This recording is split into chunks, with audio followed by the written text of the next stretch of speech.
Hello दोस्तों, कैसे हैं सभी। स्वागत है आपका अपने YouTube चैनल पीसीएम वर्सर क्लास में। देखिए दोस्तों, आपकी टॉपिक चल रही थी न्यूक्लियस एनर्जी, नाभिकीय ऊर्जा। नाभिकीय ऊर्जा में आपको बताया गया था आइंस्टीन का जो ये द्रव्यमान ऊर्जा समीकरण वो होता है E बराबर mc²। इसके बाद आपको बताया गया जो है युग्म उत्पादन क्या होता है, युग्म उत्पादन की आवश्यक शर्तें क्या होती हैं। आज आपको सिखाया जाएगा कि युग्म विनाश क्या होता है। ध्यान दीजिएगा दोस्तों, आपका मुद्दा जो है युग्म विनाश।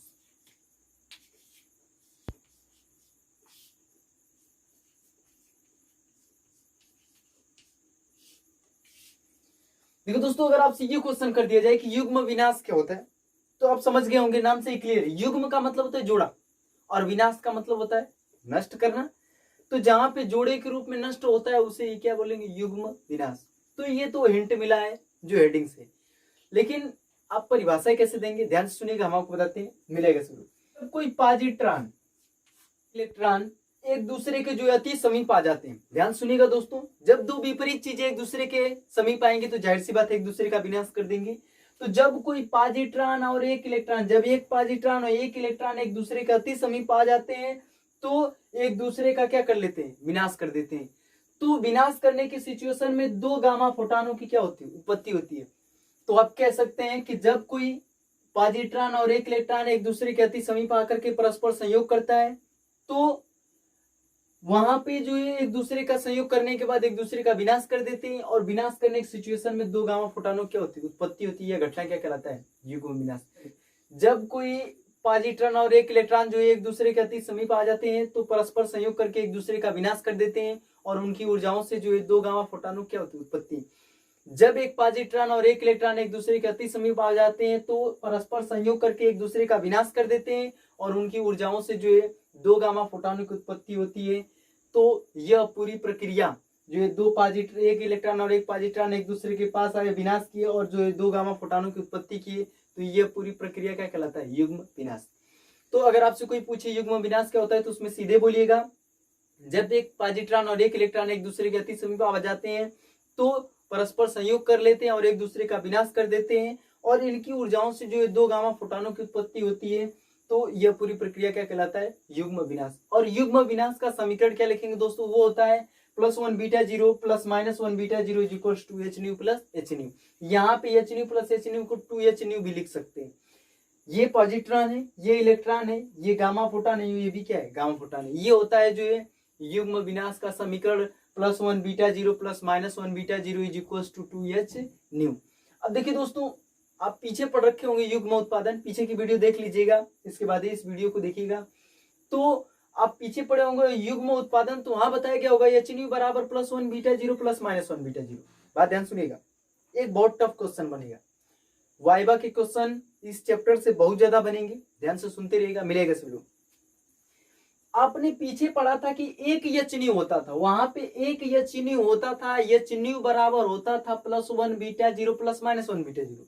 लेकिन यहाँ पे +1 β 0 + -1 β 0 बराबर 2h new, h nu plus h new क्यों है, मतलब कहने का बात समझिएगा। जब युग्म उत्पादन की घटना हुई थी तो वहां पे एक गामा फोटॉन जो +1 β 0 + -1 β 0 दोनों को उत्पन्न कर देता था। लेकिन यहाँ पे एक +1 β 0 + -1 β 0 को जब मिलाया जा रहा है तो 2h न्यू क्यों बन रहा है। तो ध्यान से सुनिएगा दोस्तों, अगर आपसे कोई पूछ देगा कि युग्म विनाश की घटना में एक गामा फोटॉन के स्थान पे दो गामा फोटॉनों की उत्पत्ति क्यों हुई, अगर कोई आपसे क्वेश्चन कर देगा कि युग्म विनाश की घटना में एक गामा फोटॉन की जगह पे दो गामा फोटॉन क्यों उत्पन्न हुए, तो आप उसमें सीधे बोलिएगा कि एक गामा फोटॉन जो होता है वह ऊर्जा संरक्षण के लिए होता है। किसके संरक्षण के लिए, ऊर्जा संरक्षण के लिए। पहला जो है गामा फोटॉन ऊर्जा संरक्षण के लिए होता है और दूसरा जो होता है वो संवेग संरक्षण के लिए होता है। अगर आपसे कोई पूछेगा कि युग्म विनाश की घटना में जो है एक गामा फोटॉन के स्थान पे दो गामा फोटॉनों की उत्पत्ति क्यों हुई, तो आप सीधे बोलिएगा कि एक गामा फोटॉन जो होता है वो ऊर्जा संरक्षण सिद्धांत के लिए होता है और दूसरा जो गामा फोटॉन होता है वो संवेग संरक्षण के लिए होता है। उम्मीद है दोस्तों ये टॉपिक आपको पूरी तरीके से समझ में आई होगी और ये बहुत ही इंपॉर्टेंट है। ध्यान दीजिएगा दोस्तों, अगले टॉपिक है आपकी द्रव्यमान क्षति। अगर आपसे कोई पूछे द्रव्यमान क्षति क्या होता है तो हम आपको बताते हैं, मिलेगा सब लोग, ध्यान सुनिएगा। देखिए दोस्तों, आपको एक जानकारी के लिए बता दें कि आप जानते हैं परमाणु गोलाकार का होता है। किसने बताया था, डाल्टन ने बताया था। परमाणु के अंदर क्या होता है, नाभिक होता है, किसने खोजा था? रदरफोर्ड ने खोजा था। नाभिक के अंदर क्या होते हैं? न्यूट्रॉन प्रोटॉन होते हैं और इलेक्ट्रॉन नाभिक का क्या करता है? चक्कर लगाता है। ये परिचय, बात ध्यान सुनिएगा, परिचय बहुत जरूरी है। आप जानते हैं कि परमाणु गोल आकार का होता है, परमाणु के अंदर नाभिक होता है और नाभिक में न्यूट्रॉन प्रोटॉन होते हैं और इलेक्ट्रॉन नाभिक का क्या करता है? चक्कर लगाता है कक्षकों के रूप में। तो सुनिएगा दोस्तों, तो हम आपको बता दें ये न्यूट्रॉन प्रोटॉन का द्रव्यमान को अगर जोड़ देंगे, न्यूट्रॉन प्रोटॉन को द्रव्यमानों को अगर एक साथ जोड़ा जाए, किसी भी परमाणु के न्यूट्रॉन प्रोटॉनों को एक साथ अगर जोड़ा जाए तो उसको न्यूक्लियन कहते हैं। उसको क्या कहते हैं? न्यूक्लियन। अगर आपसे कोई पूछेगा न्यूक्लियन क्या है, तो आपको परिभाषा नहीं है, ये एक वर्ड है कि न्यूक्लियन जो होता है न्यूट्रॉन प्रोटॉनों के योग को कहते हैं। न्यूट्रॉनों और प्रोटॉनों के योग को क्या कहते हैं? न्यूक्लियन कहते हैं। तो ध्यान दीजिएगा दोस्तों, तो हम जो न्यूक्लियन शब्द का इस्तेमाल करेंगे, तो अगर आपसे कोई ये पूछ दे कि द्रव्यमान क्षति क्या होता है, तो सुनिएगा, किसी नाभिक का वास्तविक द्रव्यमान, जो नाभिक का वास्तविक द्रव्यमान होता है वो न्यूट्रॉनों प्रोटॉनों के द्रव्यमानों के योग से कुछ कम होता है। किसी नाभिक का वास्तविक द्रव्यमान उसमें उपस्थित न्यूट्रॉनों प्रोटॉनों के द्रव्यमानों के योग से क्या होता है? कम होता है। मतलब उनके न्यूक्लियनों के द्रव्यमान से कुछ क्या होता है? कम होता है। तो द्रव्यमान में ये जो अंतर आता है, इसी को क्या कहते हैं? द्रव्यमान क्षति। अब अगर आपसे कोई पूछेगा द्रव्यमान क्षति किसे कहते हैं, तो सीधे बोलिएगा, किसी भी नाभिक का जो वास्तविक द्रव्यमान होता है उसमें उपस्थित न्यूक्लियनों के द्रव्यमान से कुछ क्या होता है? किसी नाभिक का वास्तविक द्रव्यमान जो होता है उसमें उपस्थित न्यूक्लियनों के द्रव्यमान से कुछ कम होता है, और द्रव्यमान की इस अंतर को क्या कहते हैं? द्रव्यमान क्षति। अगर आपसे कोई पूछेगा कि द्रव्यमान क्षति किसे कहते हो, तो सीधे कहिएगा, किसी नाभिक का वास्तविक द्रव्यमान उसमें उपस्थित न्यूक्लियनों के द्रव्यमान से कुछ कम होता है। किसी नाभिक का वास्तविक द्रव्यमान उसमें उपस्थित न्यूक्लियनों के द्रव्यमान से कुछ क्या होता है? कम होता है। यह अंतर क्या कहलाता है? द्रव्यमान क्षति।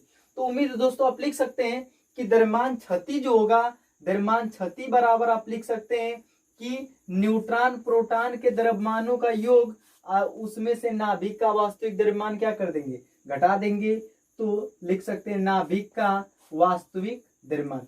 तो ध्यान से सुनिएगा दोस्तों, ये आपका फार्मूला हो जाएगा। द्रव्यमान क्षति को डेल्टा एम से प्रदर्शित करते हैं। डेल्टा एम बराबर न्यूट्रॉन प्रोटॉन का द्रव्यमान माइनस नाभिक का वास्तविक। भाषा के हिसाब से ये बना है।